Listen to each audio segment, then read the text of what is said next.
And welcome to Mock the Week. I'm Dara Breen. Well, the season has finished now, but as a special bonus, because we enjoyed it so much, here are some of the rounds we didn't have time to fit into the original programmes, along with some of our favourite moments and a few outtakes. I hope you enjoyed them. Our next round is called, if this is the answer, what is the question? Here's our big board with the 6 categories. When the category is chosen, I read out an answer and the players have to guess what the question might be. Adam, which category would you like? Transport, please. OK, transport it is. The answer is crazy, loopy and un-British. What is the question? What is Mohammed Al Fayed? Is it what is Prince Philip? Is it who are the arch enemies of Snap, Crackle and Pop? What nicknames has Madonna given her children?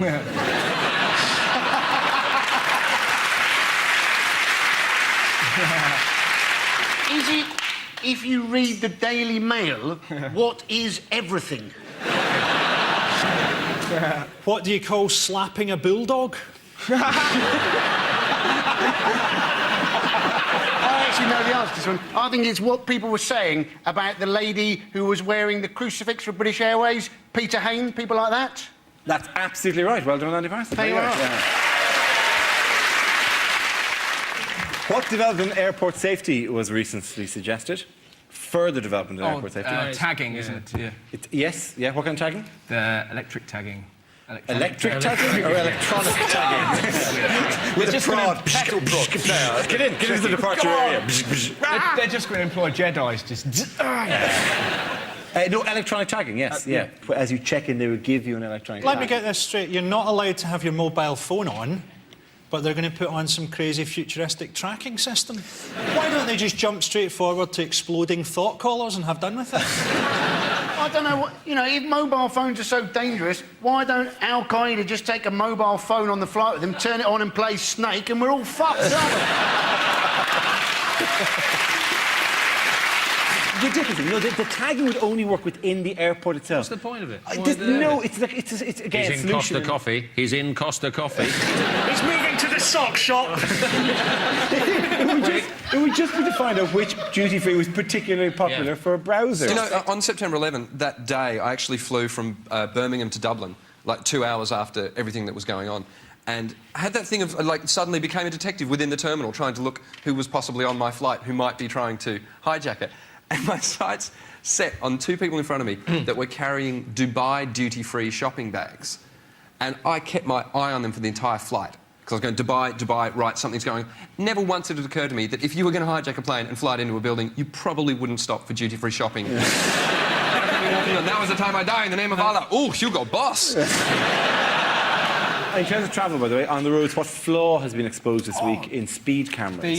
It's really great if you change lanes between 2 average speed cameras. If you swap lanes, then they can't detect you. And the manufacturer said you can do this, but we wouldn't recommend it. It's exactly like when you're at the swimming pool. They go, no bombing. He's turned. Boom. So if you drive like Richard Hammond and violent swerve, you're perfectly all right. You'll get away with it. I think that should be the anti-speeding advert. It should be footage of Richard Hammond trying to remember his own wedding day.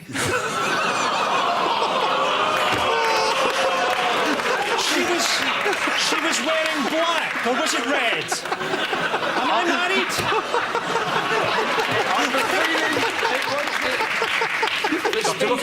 This morning.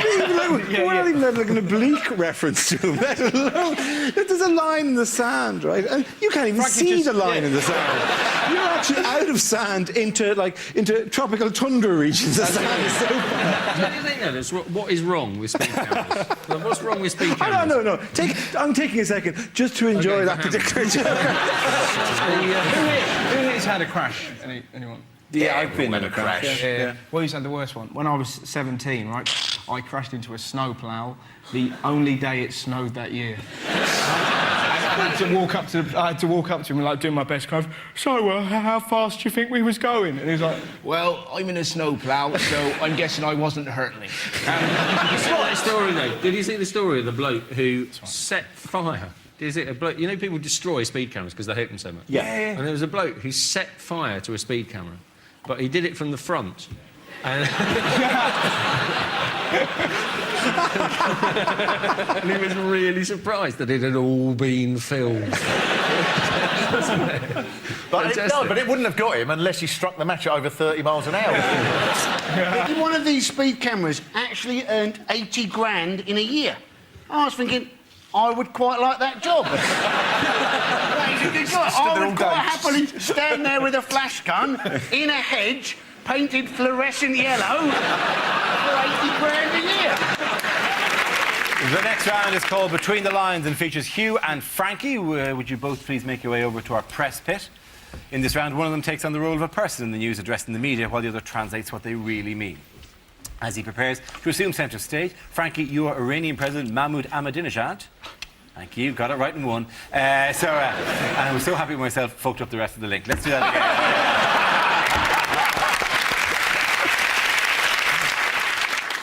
You have to think I'm a dinner jacket. And then veer off towards the end. The worst thing is I say it at the start of the item and I can't say it as well as you. So now you've really drawn attention to how shite I'm going to pronounce this. In this round, one of them takes on the role of a person in the news addressing the media, while the other translates what they really mean. As he prepares to assume centre stage, Frankie, you are Iranian President Mahmoud Ahmadinejad making a speech. Hugh, you will tell us what he really means. I am Iranian President Mahmoud Ahmadinejad.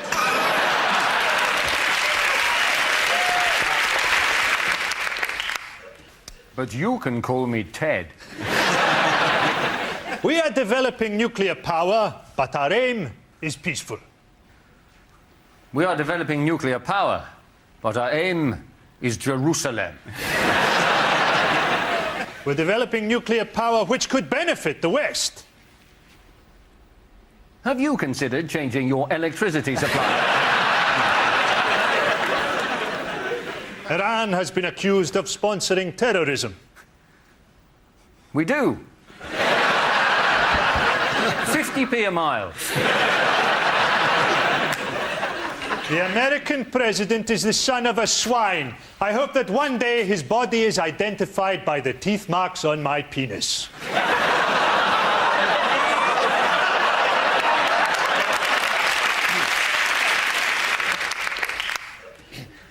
I don't like George Bush. We are a modern people. At night I relax by listening to the Stones. Thudding into the bodies of innocent women.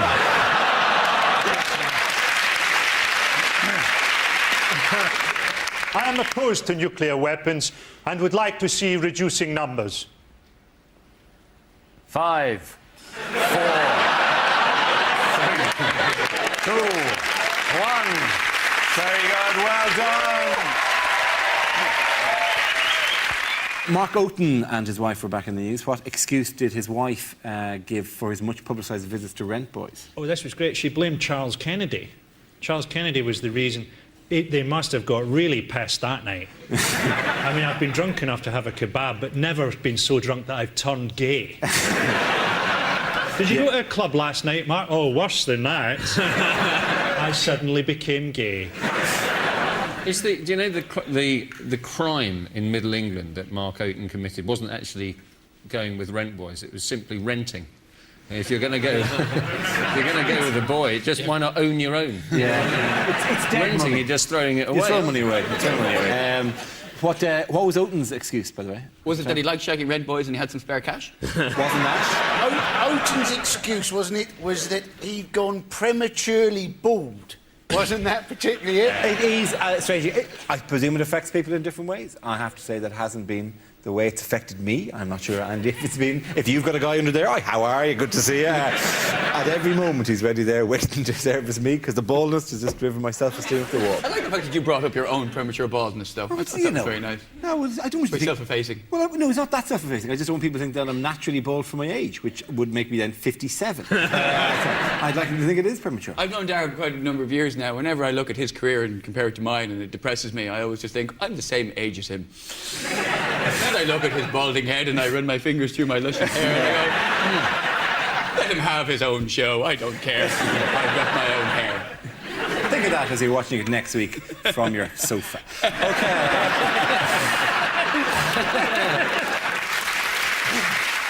OK, here we go.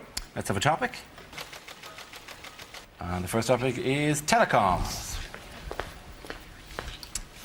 Now, I've got a crap mobile phone, right? And I'm sick of my phone company ringing me up, trying to get me to have an upgrade. Do you want a free upgrade? Do you want a better phone? No, I like my crap phone. One day, I'll be walking my dog and I'll take it away and say, have a wolf instead. It drives me mad. And this guy was determined to make me have this, the Samsung Golden Cock 4000 or something. He's like, oh yeah, you get this phone, you see. You can download TV clips onto it. You're interested in watching TV on your phone? It's like, well, no. I've got a TV, right? I'm not interested in watching TV on my phone. Same reason I'm not interested in having a piss in my tumble dryer.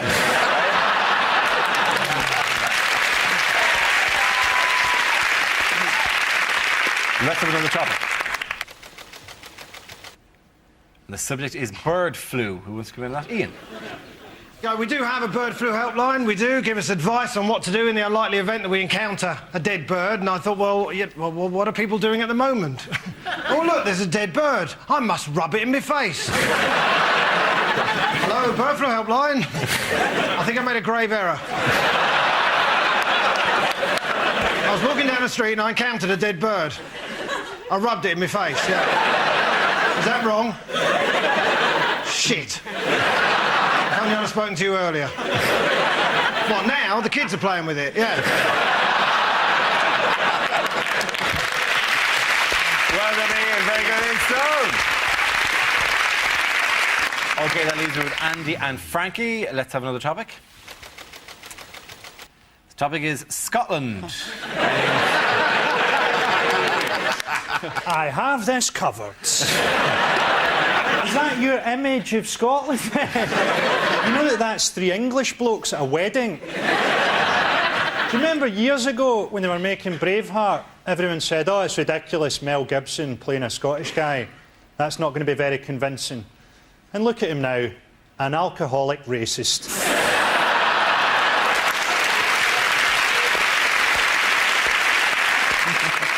The most Scottish thing I've ever seen, I was going through a town called Bathgate at about 11:30 at night, and there was a guy pissing against the front door.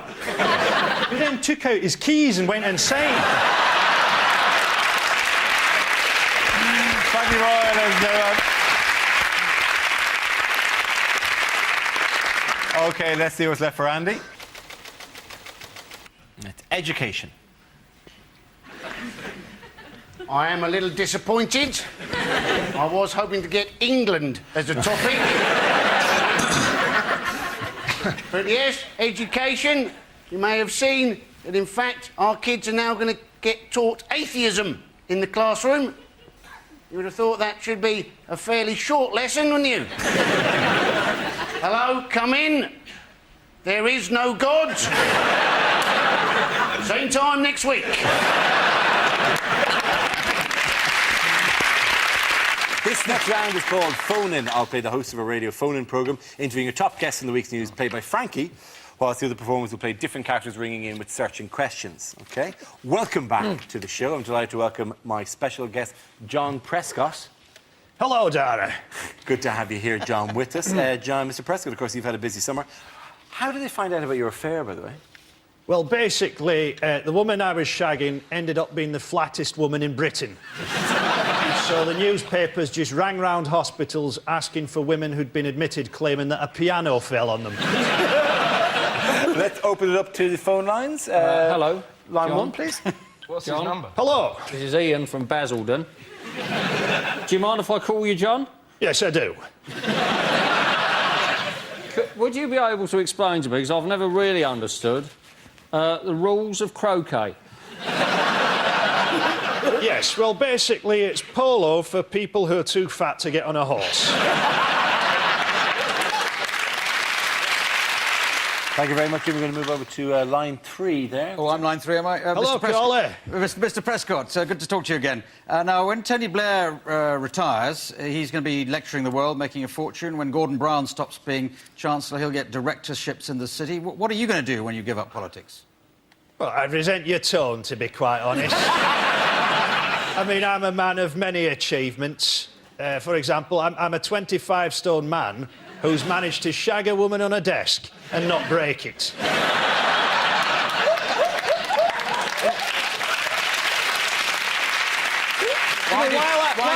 Why did you leave the door open when you were doing that? Was that because you couldn't fit in otherwise?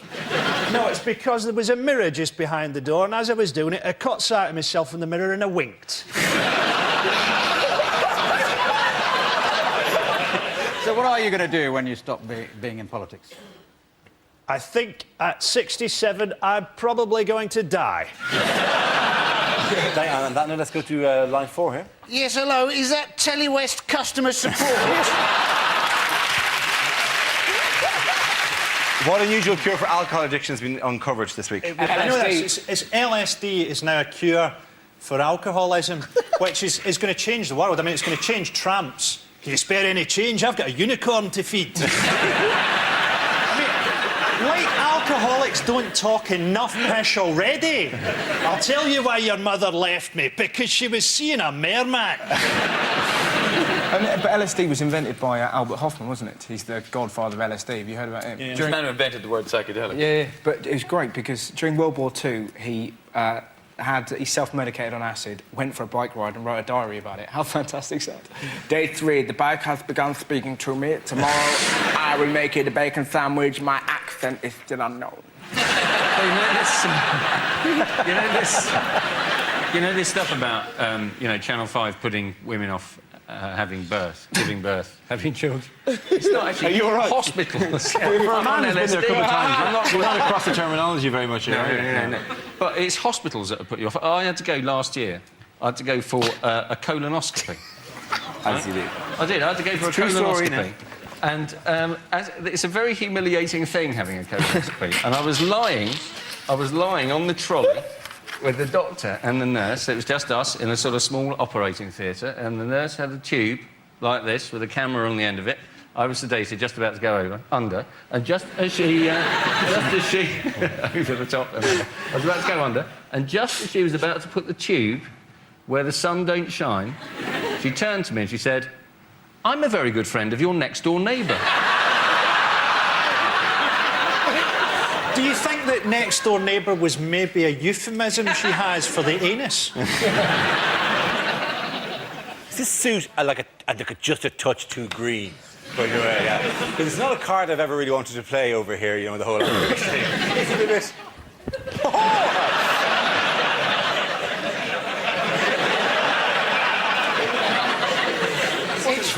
It's funny you should say all of that. I've got vicious pins and needles. I genuinely have. Oh, God, I'm in genuinely real trouble. Thank God you're not in Romania. There wouldn't be a doctor for miles. This is the sort of British sportsman we've come to expect.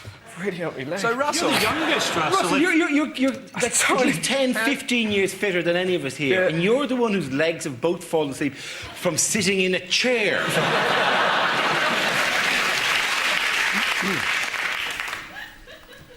Miss Fat Ankle 2006.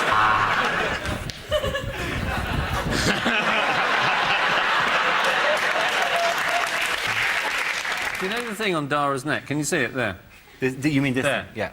For the first 6 weeks, I thought that was draining fluid from his brain. It's a stand-up challenge. Our random news generator contains a bank of topics. We spin the wheel, and when it stops, anyone can step forward and try to make us laugh about the subject it's landed on. The winner of the team I judge to being able to walk like a human being. And not skip or canter or... Yeah. Here we Just go. put your foot out. Oh, cheers. Stretch it. Just stretch it. Go on. What are you doing to me? That should do it. Yeah. If I ever get famous, this photo's going to get taken and there's going to be a caption near it. Man gets bummed by ghost while 2 people help. Do you know what would be good if I didn't do during this week's opening bit? If I remembered, which anyone who saw the show last Thursday, that the camera is already rolling before it comes to me, so I shouldn't dance along to the music like effectively. It has me going. We now play a round called Newsreel. We'll play in a recent piece of news footage featuring some of the world's major figures and ask Hugh to provide a commentary. OK, Hugh, this week you'll have a royal theme. Here we go. Oh, Here comes Her Majesty the Queen, resplendent in a curtain. Walking past one of the many Coke machines she's decided must be installed in Buckingham Palace. The Duke of Edinburgh, very fond of impressions. That was a dirty old man. Oh, the line-up. Of course, the point of these is to meet foreign dignitaries. That's President someone or somewhere with suspiciously dark hair for a man of his age. Tony Blair, of course, will at this stage urge the Duke of Edinburgh not to insult the many dignitaries or be racist with them. There he goes. He's saying they may be foreign, but that doesn't make them bad or wrong. Who's next? Oh, it's Gerhard Schroeder. Another man with suspiciously dark hair. Of course, he doesn't use hair dye. He's never gone grey, in spite of his age of 107. The moment coming, Prince Philip's going to meet him. Will he be able to stop being racist? No.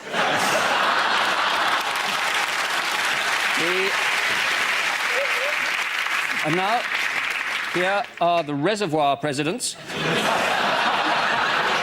President Pink of Russia. Oh, and finally, of course, the team photo. The Queen dressed differently, of course, because she is the goalkeeper. And well done, the points go to Hugh there. On travel news, of the greatest travel story of the week was Tina the tortoise. Tina the tortoise lost a leg, so they attached a rear wheel to the back of Tina's shed. That's the tortoise equivalent of Davros, the master of the Daleks. When that tortoise comes to die, that's going to muck up archaeologists in thousands of years' time, isn't it? We don't remember evolution producing this one. Now, what happens if that tortoise is set upon and someone steals the wheels and you find it up on bricks? Do you think the hare is going to feel cheated? He's not going to go for his nap now, is he? They never got the speed worked out, because presumably the wheel could go an awful lot faster than him. He could just find himself in the wrong gear. I don't think it's a motorised wheel. I think it's just a Is it a loose wheel. tortoise hot rod? It's not. He's not on night. You can press nitro, and there's a big engine blast in the back. Ah, little legs going like that. The thing is, he's actually got a blue light underneath as well. Do you think he low jacks as well? It's going on. Shh. Yeah. I'm Tina. Yeah. It's going like that. Bringing it. Yeah. What's his name? Is it Tina? Tina. Her name is Tina. There's no way that Tina's going to be able to hide from people she doesn't like anymore. You know, because before you can hide in your shell, well, that could be anyone. Tina, we know it's you. You've got a wheel. All right, Dave. How you doing? Not bad. I think the other tortoises. It's a very, very complex social network that tortoises are. Every time that the thing reverses, it's going to go beep. To be honest, it's going to make fuck all difference to that tortoise. You said he doesn't know what's going on. It barely moves anyway. They're going to put it in a box at Christmas and it'll die. Well, there you go. You certainly can't see the back of it, can it? Thank you, Frankie, for steamrolling our gentle whimsy there. For taking our sweet little commentary about Tina and how this has changed her life and just going, Tina will die like the rest of us. Tortoises don't hibernate, they live to one.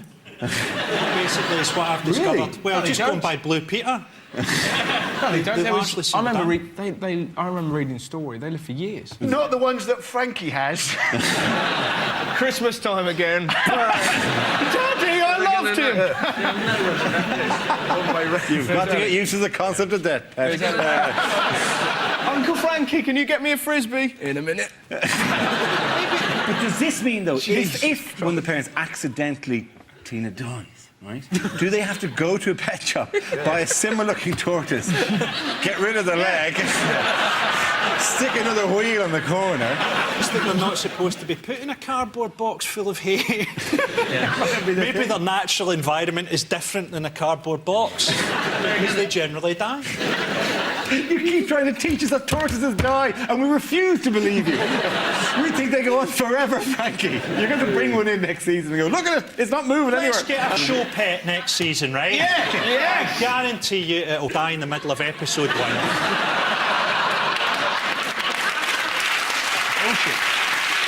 So We'll make it. You should have, like, I should say, and by the way, before we start, headlines, round one of the first series, I'd introduce you to the Mock the Week giraffe, who'll just be wandering around the studio randomly for the rest of the season. Hello, Necky.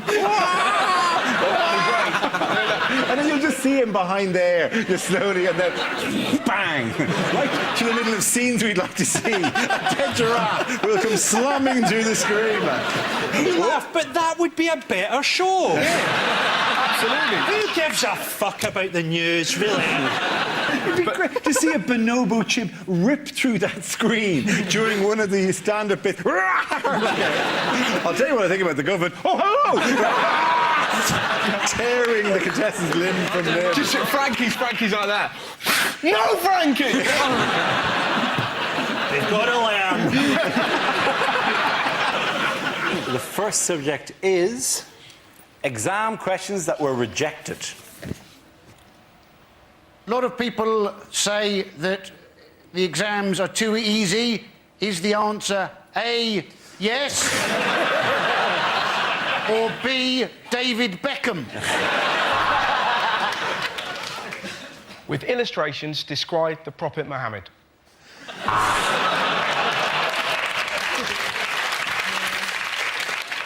A Virgin train is travelling at 120 miles per hour between London and Manchester. What time will it be cancelled? All PE teachers are paedophiles. Discuss.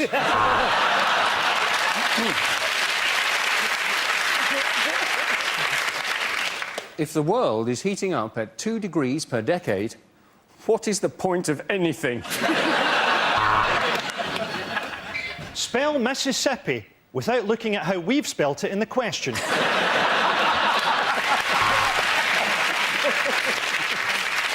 Two cars are speeding. One is being driven by a black man. Which one will be stopped? Do you think kids spend too much time with their PlayStation? Answer cross, triangle, circle or square. Tick the box A, B or C to receive the grade A, B or C.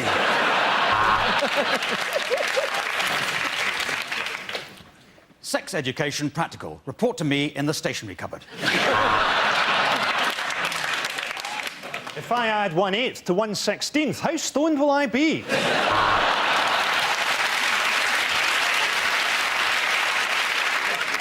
Can you master this phrase? Do you want fries with that? There we go. Let's move on to the next topic. Famous last words. Stingrays love foreplay.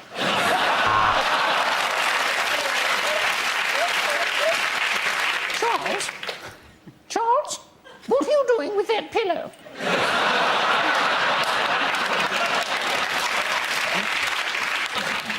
I'll bet you I can jump that ticket barrier. No, don't shoot me! It's Yoko you want! The funny thing is, the closer it gets, the more it looks like a piano.